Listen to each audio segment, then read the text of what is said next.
to be back in Rio de Janeiro. So I'm going to talk about Poisson geometry of B-manifolds, and I want to look at these manifolds as an example of manifolds, of Poisson manifolds, where the path method, where Moser's path method works very well. When I started to work in Poisson geometry, one of my challenges was to make the path method work. But it doesn't work in general. We have some examples. For instance, the example of Ginzburg and Weinstein on Poisson-Lie groups. We have the example of Alexeev and Renken. And we have the example, we have the nice paper of Rui, Loja Fernandez, and Marius Kreinig on rigidity and flexibility, which is in the Luxembourg proceedings, where they introduce this idea of manifolds of compact type where the path method seems to work. So this is an example of Poisson manifolds where the path method works. Okay, so this is the schedule of my talk. It has more than 5 points. It has 8 points. So, well, I will try to go slow. I want to study the Poisson geometry of these manifolds. I don't know what the entropy of these manifolds is.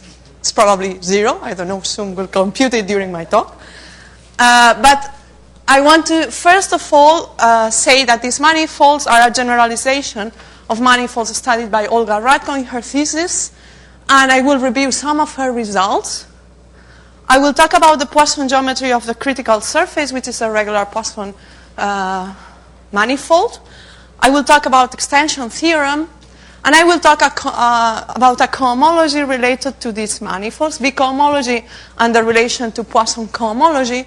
And I will finally go back to the beginning to talk about the Moser's method for these manifolds.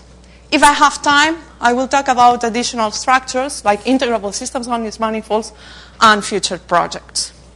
Okay, so what I'm looking at.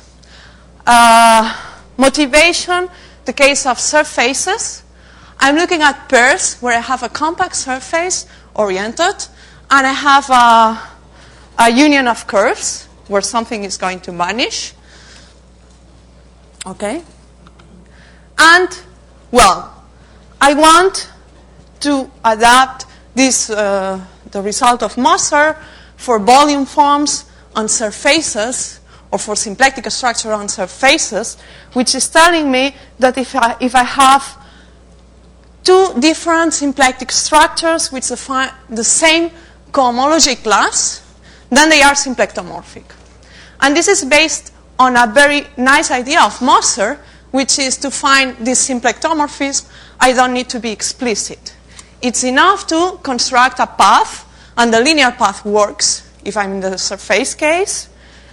And then I define this diffeomorphism by integration of a dependent vector field, which is x sub t, which satisfies Moser's equation.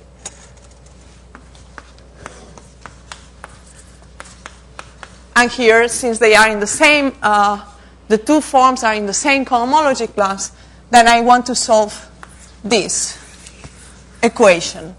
And then the solutions come from integration of this dependent vector field. Okay, so I want to extend this idea to this pair of manifolds that I was looking at before, which is, I want to extend this idea of Moser, but respecting these hypersurfaces or this union of hypersurfaces. Okay, so a way to do it is to consider a volume form, modify the volume form, in such a way that it explodes along this hypersurface. Okay? But what do I mean by explode? I want this explosion to be controlled.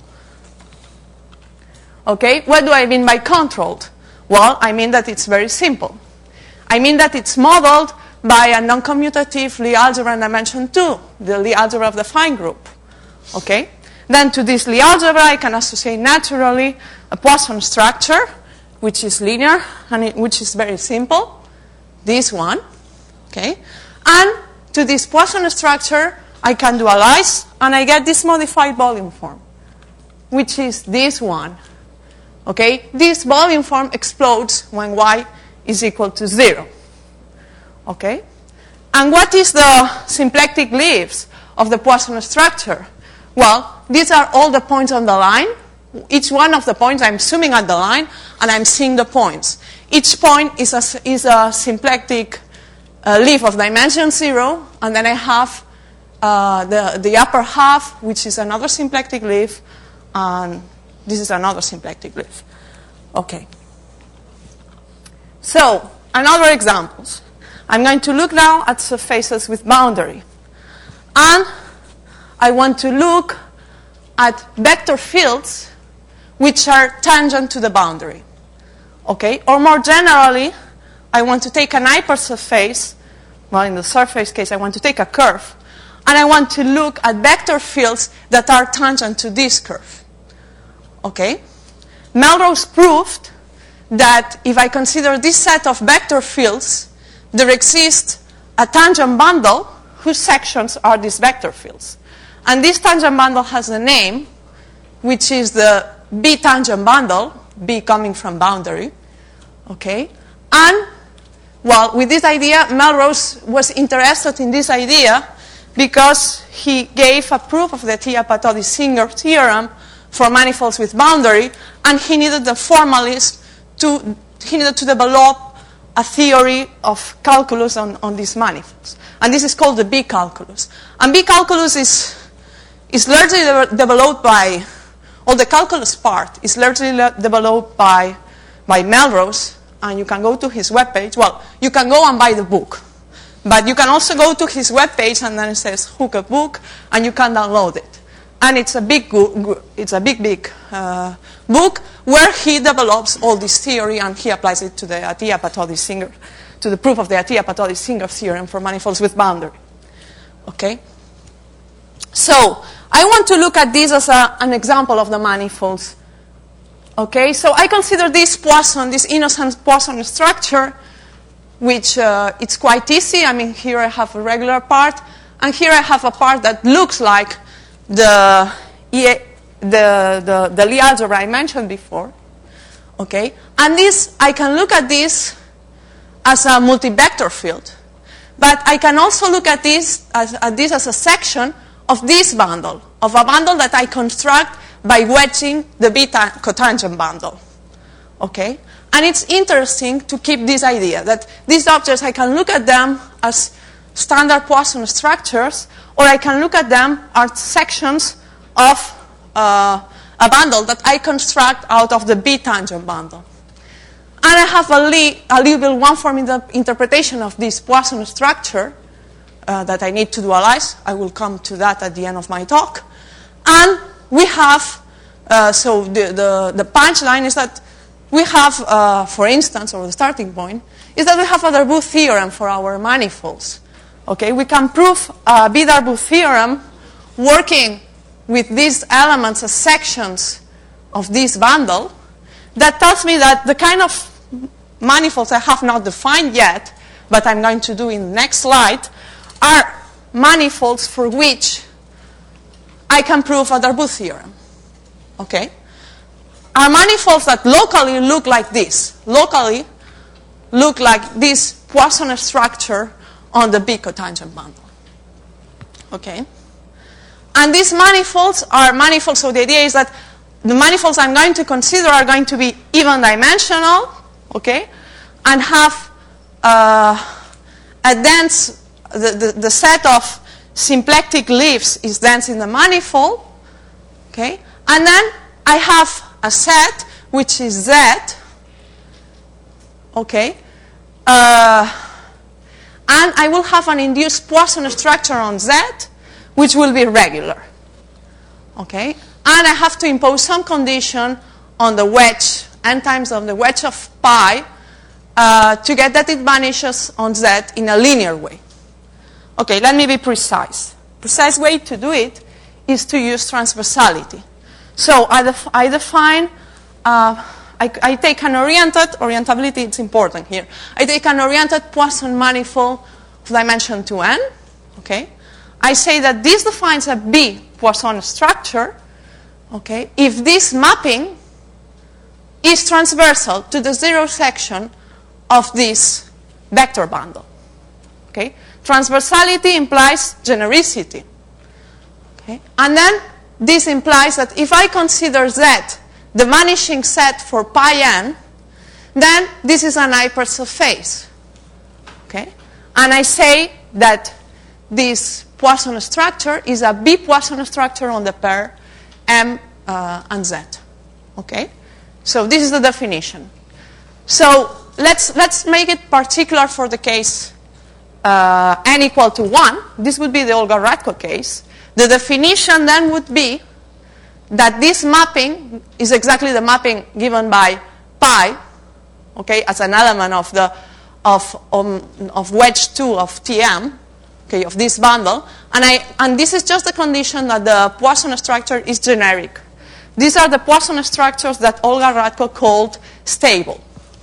Okay, so this would be a generalization to higher dimensions of these structures. Okay, so for these manifolds, we can start by proving what I said, a Darboux theorem for these manifolds. Okay, how can we do it? Well, we can do it via the splitting theorem, using the idea of the splitting theorem and adapting coordinates, or we can do it with there is a proof using the path method that I will mention at the end of my talk. Okay, but with the splitting theorem, it's quite easy to figure out because of the definition of transversality, I am imposing that the Poisson transversal structure is a two-dimensional thing, and transversality is giving me that it vanishes linearly along Z. So this is giving me that I can choose coordinates in such a way that the Poisson structure locally looks like this. This is something that for a general Poisson structure I have splitting theorem, and I cannot say anything about the transverse structure unless the linear part of it is semi-simple or things like that. Then it's hard to have normal forms for this Poisson structure. But in the B case, we have this normal form. So the moral and the kind of message I want just to start the talk that I want to give is that I want to study a kind of manifolds that are going to live between the symplectic and the Poisson world. So sometimes I will take some tools from the Poisson techniques, and sometimes I will take some tools from symplectic techniques. So it's going to be a combination of different techniques. Okay, so I'm going to start by revising the result of Olga-Radko, which would be an analog of Moser's theorem for surfaces in the case of stable Poisson manifolds, or in the case of B manifolds of dimension 2. So Olga-Radko classified B Poisson structure on compact-oriented surfaces, and the invariants that she gave were of three types. Some of them were geometrical. This is the set of curves where pi vanish. There are some invariants that are dynamical, which are the periods of the modular vector fields along gamma i's. Gamma i's is the connected components of the vanishing set. And also there is a measure invariant, which is the regularized Liouville volume of S, which has an interpretation in B cohomology. We will give an interpretation in a cohomology associated to these manifolds today. Okay, but she gives a very precise definition of what is regularized Liouville volume. So these are the kind of invariants that classify Poisson structures, B Poisson structures in dimension 2. So I'm going to recall what is the definition of modular vector field and modular class of a Poisson manifold. Well, I have a Poisson structure, and in order to define what is the modular vector field, I need an additional structure, which is going to be a volume form. Okay? So, essentially, I want to measure how Hamiltonian vector fields of this Poisson structure change this volume form. And the way to do it is I consider the set of functions, and we can prove that this arrow is indeed a derivation. So there is a vector field, and this vector field is the modular vector field. Okay? The modular vector field is defined once I have fixed a volume form on the manifold, on the Poisson manifold. First properties is that the flow of the modular vector field preserves the Poisson structure and the volume of your manifold. And so the big question is, what happens if I change the volume form of my manifold? Well, what happens is that the modular vector field changed by a Hamiltonian vector field. So this means that this is not very important, because even if the modular vector field changes when we change the volume form, its class in the first cohomology, in the first Poisson cohomology group, does not depend on this volume form. And this is the modular class of the Poisson manifold. So examples of unimodular Poisson manifolds would be symplectic manifolds. Okay? And in the case of Poisson B manifolds, in the two-dimensional case where I take this Poisson bracket, the modular vector field is this one. This example was already studied by Alan Weinstein in his paper in Journal of Geometry and Physics. Okay, so I can combine this result to get an expression for the modular form for my B Poisson manifolds, since I have this Darboux theorem. So locally, my Poisson structure is going to be this one, and this means that the modular vector field is going to be this one. Therefore, so now I want to see the consequences of this small computation. Consequences are that the modular vector field, we know that it's always tangent to the regular leaves of the Poisson structure, but what happens with the singular leaves?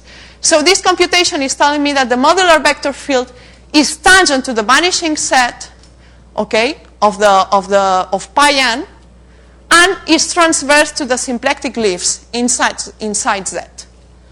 Okay, and I have to keep this in mind. Now I'm going to define, to make some sense of the invariance of Radko, I'm going to define what is the regularized Liouville volume. At the end of the talk, I will give an interpretation in the B cohomology. So I consider, well, Olga Radko considered a function which vanishes linearly on the set of curves, which I will call, well, in these slides I call them vanishing sets sometimes, but indeed I want to call this critical hypersurface in general. Okay, so I have, these are the curves where pi vanishes in the two-dimensional case, and I consider a function that vanishes linearly, and I consider this integral. So what I'm doing is integrating around, I'm taking, so if I take a sphere, and I take the equator, okay, I'm taking a strip along this. I'm shrinking the slip, this strip where epsilon goes to 0, and I'm looking at this volume, okay? And this is a number. And because of orientation is an important issue here, this is a number which is not infinite in the compact case, okay? So the theorem that Radko proved is that the set of curves, modular periods of the modular vector field along these critical curves, and the regularized Liouville volume completely determine up to Poisson diffeomorphism the B Poisson structure of this compact-oriented surface. Okay? So today I want, at the end of the talk, or, well, still have time, I'm doing fine. So at some later, I want to give a generalization of this for higher dimensions. But first, I need to mention the following generalization due to David Martinez-Torres. David Martinez-Torres studied classification of generic Nambu structures of top degree and applied similar techniques of Olga Radko to classify them. Okay? So Nambu structure would be that I already take the wedge. Okay, so I don't have a Poisson structure, but I have a multi-vector field of top degree. And then genericity makes us the same sense as it does for Olga Radko. So he proves that we get the same invariance. So number structures of top degree, generic number structures of top degree, generic meaning that the same transversality condition, then these are classified by the same, Z is going to be meaning the same thing, the set where this number structure vanishes, okay, and what classifies this is the same. So the modular period, and the regularized Liouville volume, and the set Z. Okay, so we have some generalizations of this result of Olga Radko. So now I want to talk about B Poisson manifolds in higher dimensions. So I'm going to start by giving some examples. Okay, I'm going to start by giving examples in dimension 2. Innocent examples of compact, because non-compact I already have the B tangent case. So for compact, I can take, well, the first example would be the product example. I take a Radko surface, and then I take a regular, a symplectic manifold. Okay, so pi is omega minus 1 of omega, the symplectic form on S. So I take the product, and this product with this Poisson structure is an innocent B Poisson structure here. So I can generalize this to get higher dimensions, of course, but I can also get non-product structures by a very simple idea. I take this one, I take an example here. So I take S2 with this Poisson structure, okay, where that it vanishes when h equals 0. So this is a Radko. So this is the one that corresponds to this drawing in the blackboard. Okay, so I have the equator, and this is the vanishing set. Okay, and I take T2 with the volume form, this one. But I don't take the direct product of both of them, but I take this Poisson structure. What I'm doing here is to add to this vector field that a posteriori, if I did the standard product, the modular vector field would be partial of theta. So what I'm doing is to add to the modular vector field a vector field that is Poisson for the second Poisson structure, but is not Hamiltonian. So I am changing the modular class, indeed, of the future Poisson structure. So there is a Moser idea behind this, which is perturbation. I can perturb any of these examples via Moser's theorem that I will mention at the end, where I have some conditions on the modular vector field. Okay, so if I change the modular vector field by perturbation, I don't get equivalent B Poisson structures. So here I have Moser's ideas again. So we can control perturbations and produce equivalent and non-equivalent Poisson structures. Okay? Well, another example. And this example is going to be like a model example. I consider a regular Poisson manifold of dimension 2n minus 1 and rank 2n minus 2. So the symplectic foliation is a codimension 1 foliation. And I consider a Poisson vector field of this manifold. Okay? Now I make the product with S1, and I consider this Poisson structure, where now I'm going to give conditions on F. Okay? If I try to impose conditions, if I want to see if pi is a B Poisson structure, then when I wedge this with this, what it happens is that in order to have the transversality condition, I need that the wedge of x and pi does not vanish. This is equivalent to the fact that this Poisson vector field has to be transverse to the symplectic leaves of pi in this regular Poisson manifold. Okay? So the conditions I need is that this function vanishes linearly, and I need that the vector field x is transverse to the symplectic leaves of n. I will soon see that this example indeed is the standard model of B Poisson. I can, at some point later, I will make a construction where I start from a regular Poisson structure with some cohomological conditions, and I extend the Poisson structure to get a B Poisson. And the way to do it semi-locally is this idea. And I can always extend it globally with this S1 product. Okay? So, well, I will have as many copies of n inside this product as zeros of this function. So this is an example. So the first question one could ask is, how do you choose this regular Poisson structure to have a transverse vector field to all the symplectic leaves? So here we have an example. I take on T4, I take the zero section T3, and on T3 I'm going to define a Poisson structure on T3 by considering a foliation by planes. So I take this foliation defined by this equation, and A and B rationally independent. This example I borrow it from Ivan Mamaev, who studied codimension 1 foliations on T3. So this is an example.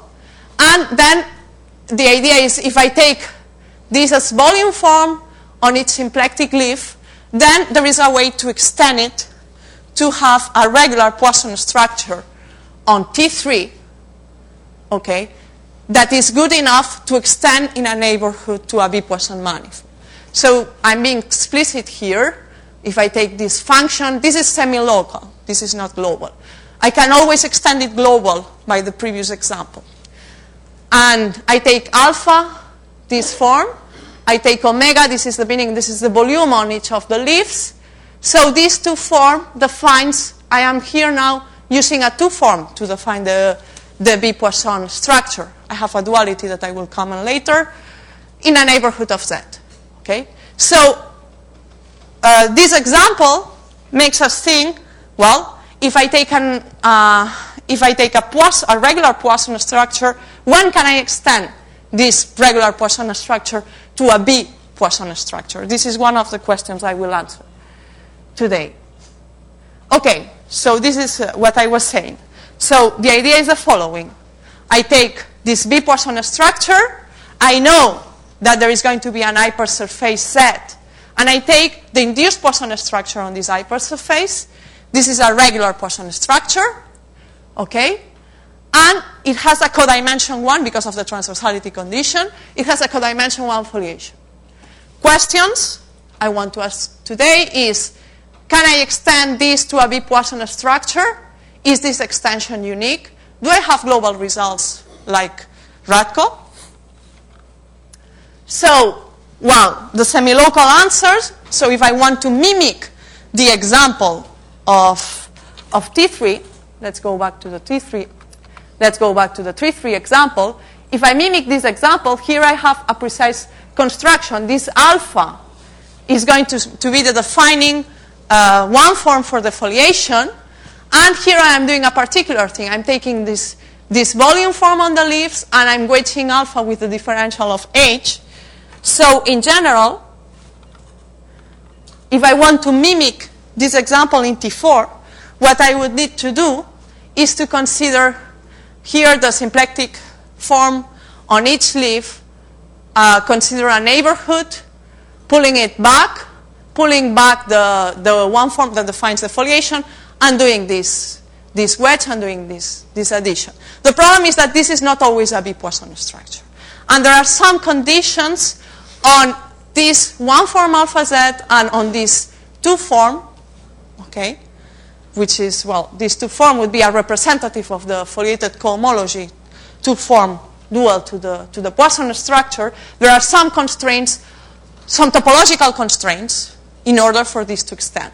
So the answer is not always, and now what I plan to do is to study these topological constraints.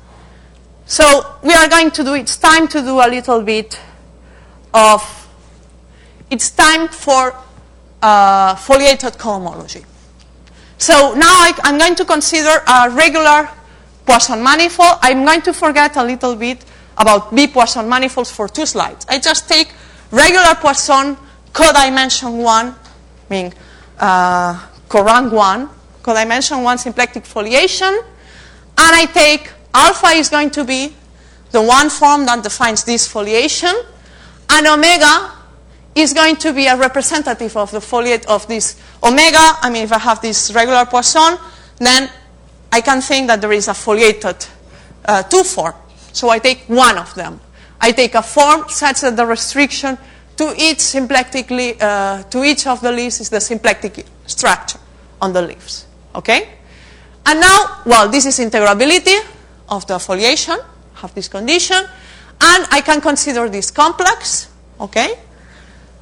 I consider omega 0 the complex wedged with alpha, the defining one form for the foliation. So I have the short exact sequence of complexes, and I'm going to start defining an invariant in the following way. I have that the differential of alpha is alpha wedge beta because it's integrable. So I'm going to take this beta, okay? I take beta, I do the differential of beta, and I project it by j, okay? And this is 0 because of what is written here in tiny, which is a computation. So I can define the obstruction class, which I say the first obstruction class. When I say obstruction, is because this is going to be an obstruction for this in order to extend to a B Poisson. Okay, and this is going to be the class of C1, the class of the projection of beta in this quotient complex. Okay, so this is a first invariant in foliated cohomology. Now I'm ready to define a second invariant. What is the meaning of the first invariant, first of all? One can prove very easily that this invariant vanishes if and only if I can find a closed one form for the foliation. Okay? Now I assume that C1 is equal to 0, okay? And then I want to play the same game with omega. Since C1 is equal to 0, the omega is this, and I can define a second obstruction class playing the same game, now with beta 2. So I project beta 2, okay, on the quotient complex, and I take its class. Okay? What is the meaning of this second obstruction class?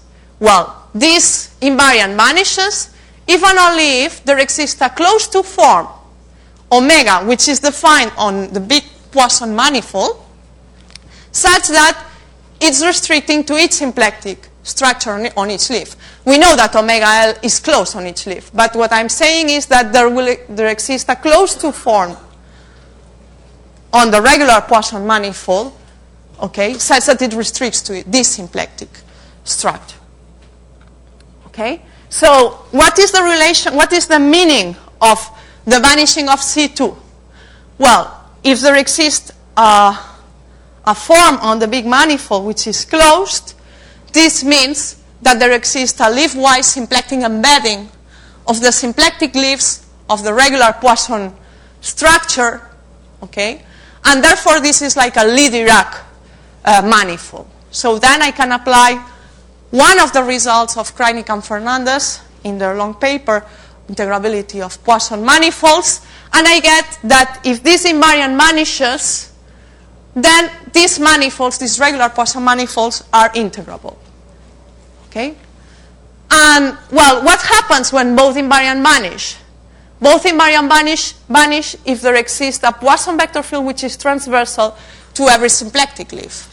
This links back to the third example I put on the blackboard, where I put on the slides. I'm going to write it back, where I considered Poisson, green we don't see. I consider a regular Poisson manifold, okay? And then I make the product with S1, and I consider this structure, which x plus pi, and x was a Poisson vector field. I was saying that in order for this example to work, I needed this vector field to be transverse. This would be the situation where both invariants vanish. And I have a relationship between this Poisson vector field and alpha and omega, which is given by these equations. Well, I think, okay. This is not working anymore. Okay. So, now I want to say something about the dynamics of this foliation. Well, if I want to say something about the dynamics of this foliation, to say it short, there is no dynamics. Okay? These foliations, the fact that the one form is closed, I will give an explicit expression of how the manifold is next slide. But in this slide, I want to see what is the modular vector field of this regular Poisson manifold with vanishing invariance. And this is given by this formula. There's no more battery. Oh, no, yeah. So this is given by this formula. I have a way to compute the modular vector field of this regular Poisson manifold of codimension 1, which is a computation, which is this one. Omega L is the restriction of omega to its symplectic leaf, and beta L is the restriction of beta to its symplectic leaf. So in particular, if the first invariant vanishes, C1 vanishes, what I was saying is that we could choose a defining one form for the foliation to be closed. Therefore, beta is going to be 0 in this expression. Okay? When I talk about a modular vector field, I have to be specific about the volume form, and the volume form I'm taking is this one. Okay? So what happens is that this computation is showing me that a regular current 1 Poisson manifold is unimodular, so I have a characterization of unimodularity, if and only if we can choose a closed defining one form for the symplectic foliation. If and only if this invariant C1 vanishes.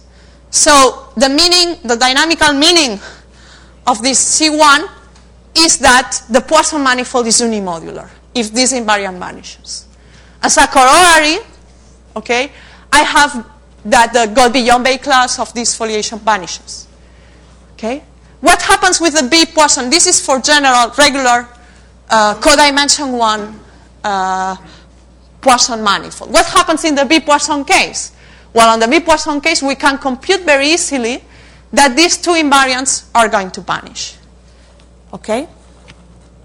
And now, summing up, I have this situation that the foliation induced by a B Poisson structure on its critical hypersurface Z is an easy one. We can choose a defining one form for the foliation which is closed. So dynamics don't make any sense. I mean, we don't have dynamics. We are going to be explicit about how the foliation looks like in the following slide. And the symplectic structure on the leaves extends to a closed 2 form on Z. Okay? So now the question is every codimension 1 regular Poisson manifold with vanishing invariants the critical hypersurface of a B Poisson manifold? So we will answer this question later, but the answer is yes. I'm going to prove it later. First, I want to study the geometry of these manifolds, of the foliation. So now I'm going to be a bit classical, and I'm going to ask myself, what do I have? I have a one form that defines this foliation, and this one form is closed. So somebody has done this before, I'm sure. This is what I thought. So there is a theorem by Tigler that tells me that if I have a compact manifold and I have a foliation defined by a closed one form, then this manifold is a fibration over S1. What I'm going to prove now is that not only the manifold is a fibration over S1, but I'm going to prove that if the foliation has a compact leaf, then the fibration given, what I'm going to prove is that the foliation given by alpha is a fibration over S1. Okay? So, well, here I have a naive observation that, of course, this theorem of Tigler is not telling me in general that the fibration given by this closed one form, that the foliation given by this closed one form is a fibration. Take the case of the torus, take the foliation with irrational slope, okay, and this is not a fibration, but of course the manifold is a fibration over S1, the two torus. Okay, so here this is what I was commenting. We have some variations of Tigler. The first one was given by himself in 73, I think, which is telling me that if the dimension of H1 is 1, then we don't have much choices for alpha. So we can prove that the foliation is defined by alpha is indeed isotopic to a fibration. But now what I want to consider, and I want to do it because then this will have a meaning for B Poisson manifolds, I want to consider the case where I have a regular Poisson manifold and I have a compact leaf. So what I do is to read the proof of Repp's stability theorem, global stability theorem, which tells me that if I have a compact manifold and I have a compact leaf with finite fundamental group, then I have a fibration situation. So what I'm going to do, what I can do, it's very easy, is to replace this condition of finiteness of the fundamental group by condition about holonomy of the foliation. And a way to do it, holonomy is encoded in the fact that alpha is closed via Stokes' theorem. So indeed, I can prove that the foliation is a fibration over S1 combining the techniques of Repp with Stokes' theorem. Okay, I forgot to say at the beginning, as I wanted to say, that all what I'm explaining today is joint work with Victor Guillemin and Anarita Pires. And, well, this is the first result we got in the Poisson context by applying these techniques of affiliation theory. If I have an oriented compact regular Poisson manifold, okay, of rank, well, 2n minus 2. Sorry, there is an error there. This is an error because I changed the dimensions. This is 2n minus 2. So I have a codimension 1 foliations with vanishing invariant C1 and C2. Then, if the foliation has a compact leaf, then all leaves are compact and symplectomorphic. And indeed, the foliation is given by a fibration, and the manifold itself is the mapping torus, okay, constructing using as gluing the diffeomorphism of the mapping torus. I use the time one map of the flow of the Poisson vector field, okay, B, which is this Poisson vector field that was transverse to the symplectic foliation, this characterization of vanishing invariance. Okay, so we have, so the conclusion is that if I have a regular Poisson manifold with vanishing invariance, this would be the case of, for example, the case of hypersurface, critical hypersurface of a B Poisson manifold, and I have a compact leaf, I can tell you what is the manifold. I can tell you what is the foliation. Okay, and it's as explicit as this. Okay, and can I apply this theorem for integration in the Kreinig-Fernandez sense? Yes, I can. And I have the following corollary, which I must thank David Martinez Torres for his help with groupoid things. Okay, so if I have a Poisson structure associated to this regular Poisson manifolds with vanishing invariance, then these manifolds are integrable, and we have an explicit expression of the Weinstein symplectic groupoid that integrates. This Weinstein symplectic groupoid is also a mapping torus. Well, that these manifolds were integrable, okay, if I'm not supposing that this is going to be if I know that this is the critical surface of a B Poisson, then I can do it very easily because the anchor map of the B Poisson is injective, so I can restrict to the symplectic leaves to see that it's integrable. But if I don't know it, then I have that the vanishing of the second invariant is going to give me integrability, as I said before. Okay? So what is the model for the groupoid that integrates these regular Poisson things? Well, I take the pair groupoid. Well, if the leaves have vanishing pi1, okay, then I can take the pair groupoid here. Otherwise, I take this first homotopy groupoid. Okay, I make the product with a cotangent bundle. I take this symplectic structure, here the symplectic structure given by the pair groupoid in the case, otherwise I take a covering, or I take to be concrete, the first homotopy groupoid, okay? And then I take F to be the time one flow of this Poisson vector field, which is the modular vector field.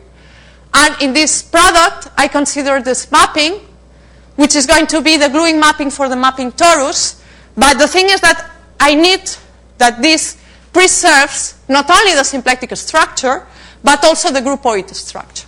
So one can check that this preserves the groupoid structure and the symplectic structure, so I can use it as a gluing diffeomorphism to give a mapping torus structure to the groupoid, to the integrating groupoid of these guys.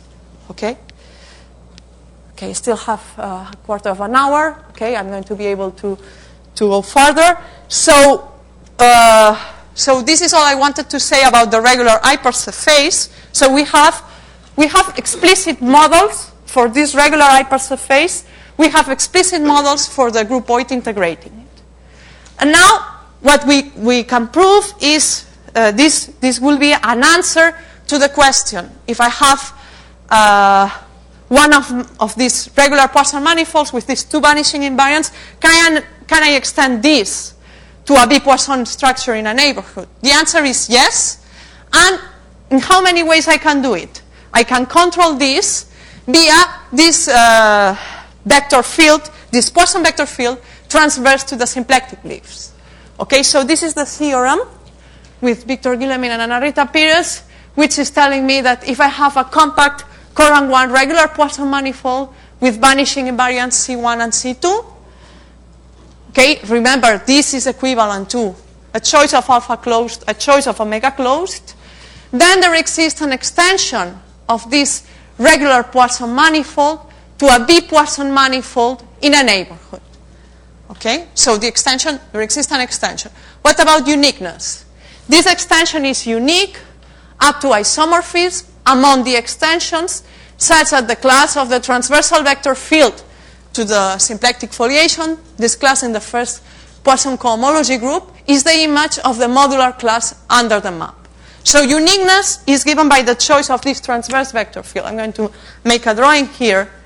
So here on the hypersurface, I have this foliation, and I know that there exists a vector field which is transverse to all the symplectic leaves. Okay? So the extension is going to be, I'm going to extend this in such a way that the restriction, I'm going to extend this vector field with a vector field in such a way that the restriction is going to be this one. Okay? Which is going to be the modular vector field of the big guy, of the big Poisson structure when restricted to the hypersurface Z. Okay? So the construction, do I have a formula for this picture?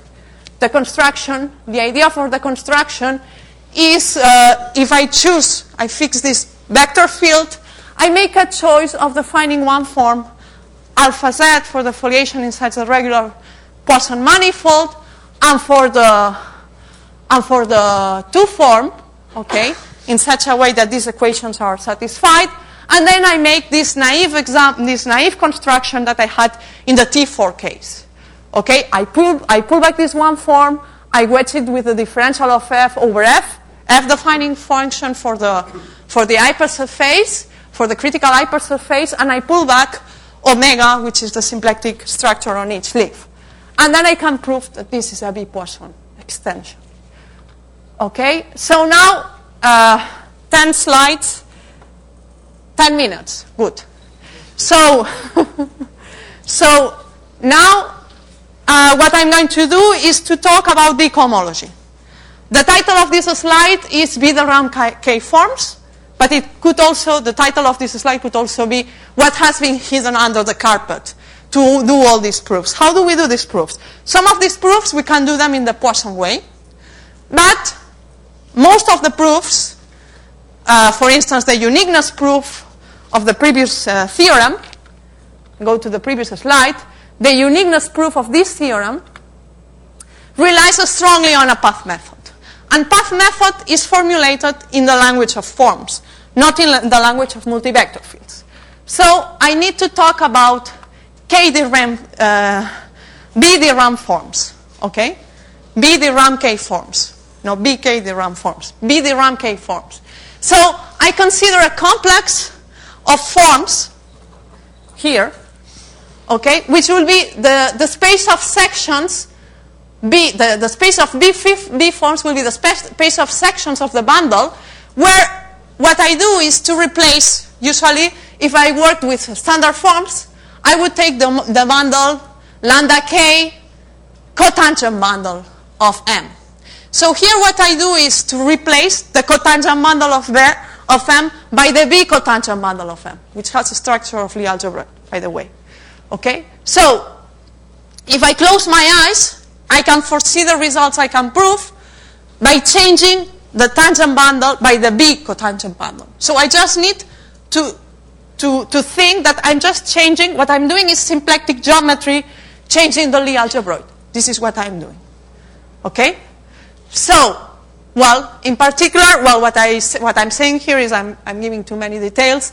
The space of standard form lies inside here, in the way that outside the critical surface, these spaces are the same.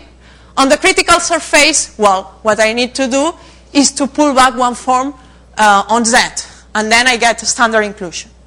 So once I have this inclusion of Biederam forms, okay, which is non-canonical, I need to make choices, I can write a Biederam form in the following way, where alpha is the k minus 1 form and beta is the k form.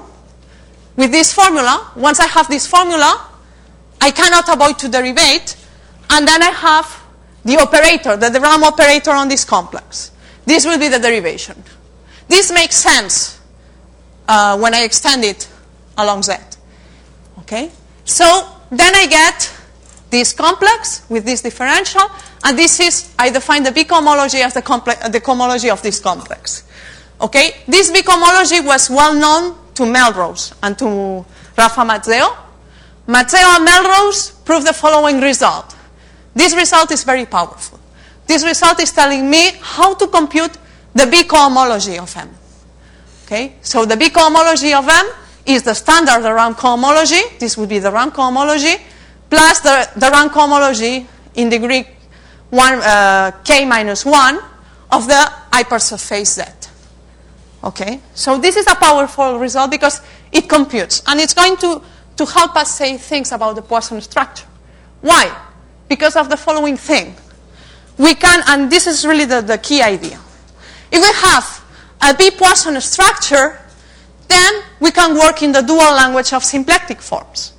Okay? So this is what I say. I close my eyes and I change the tangent bundle by the B tangent bundle, or the cotangent bundle by the B cotangent bundle. Okay? And I try to see what kind of results I would get. Okay. So, what is a B-symplectic structure? A B-symplectic structure is an element of maximal rank here. This implies that a B-symplectic structure, and this is important, is non-degenerate. So a B-symplectic structure gives me an isomorphism between the B tangent and the B cotangent bundle. This is an important thing. But, well, so as an application of Mazzeo and Melrose, which is a powerful result, we can prove that for a compact B-symplectic manifold, H2 is non-vanishing, which would be the equivalent of the symplectic theorem for compact manifolds, for compact symplectic manifolds. So for B compact symplectic manifolds, we have equivalent thing with B cohomology. Why? Well, this proof is very easy. Look at here. If I look at H2, then H1 of Z cannot be 0 because of compactness. Okay? If this is 0, then the defining one form would have a singularity and the foliation wouldn't be regular on the hypersurface. Okay. So, but here it comes the conjecture of the talk. Okay? So I was thinking about this some days ago, and I didn't finish the proof, so I'm going to leave it as a conjecture. So what is this B cohomology? How many cohomologies do we have here? Well, we have B cohomology, we have the Poisson cohomology. Are they equal? So this is the question I want to ask today. Are they equal? Well, if I look at the proof of why symplectic, in the symplectic case, why Poisson cohomology is standard rank cohomology, the only thing that I need is that the symplectic form defines an isomorphism between the tangent and cotangent bundle, and I also need that it commutes, that the differentials commute, the diagrams given by the differentials on of both the structures and omega dash commute. Okay? So, in our case, I can play the same game, replacing the tangent bundle by the B tangent bundle. So I can consider this complex. This complex is not exactly Poisson complex. Okay? Because here, what I'm doing, I'm considering multivector fix on this B tangent bundle. This is smaller than the standard tangent bundle. Okay? And I consider, well, the standard Lichner-Obig differential. Okay? So, well, what I conjecture today is that the B cohomology is exactly the rank cohomology. It's exactly Poisson cohomology. Okay? This is not a proof, because this is giving me that the B cohomology is the cohomology of this Lie algebroid. Okay? Well, my intuition says that this is true. But let's give an example where this is true. I'm going to look at a result of Olga Radko in her paper where she computes Poisson cohomology. She computes Poisson cohomology on the two-dimensional case, and she gets the following result. Okay, where she has an interpretation, for instance, for H1, this Rn, I have n connected components of the vanishing set of the critical hypersurface, which is a union of curves. Okay, so the interpretation she gives of this n is the periods of the modular vector field. Okay, and we get these formulas. So these formulas, we can reinterpret them via Mazzeo theorem, and if the conjecture is true, then we have a different proof of this computation of Poisson cohomology. Okay, and it coincides. So if I apply Mazzeo-Melrose theorem, what I have to do, H0 is the same, H1, I would have H1 plus H0. So the H0 is hidden in this n, and the H1 is hidden in the genus of the surface. Okay? And for the two-dimensional case of the Poisson cohomology, then this n would correspond to the H1 of the vanishing set. So let's say that the conjecture makes sense in dimension 2. Okay. Now I started my talk with path method. I'm going to finish my talk. I have 1 minute. Well, I have 2 minutes because we started later. I'm going to finish with the path method. Okay? So, well, I want to say that, well, all these results are proven. When I have equivalence or uniqueness, I need the path method. So what are the results we need? The first is relative path method in a neighborhood of the critical surface. Then I have the following result. If the B forms, the bisymplectic forms coincide, then they are bisymplectomorphic in a neighborhood. How to make it global? We need more conditions. To make it global, we need the conditions that the bisymplectic forms coincide, have modular vector fields which coincide when restricted to the hypersurface, define the same cohomology class, and in such a way that this is a bisymplectic path. Well, in the symplectic case, we also need to impose this condition in order to work in dimension higher than 2. Okay, so this would be the global path method for B manifolds. And, well, with this global path method, if I apply it to the two-dimensional case, I get a new proof of Radko's theorem, because we can interpret these Liouville measures that I mentioned at the beginning as the pairing in the cohomology. Okay, but I don't have time to be explicit. We also have a t-dependent version of the path method.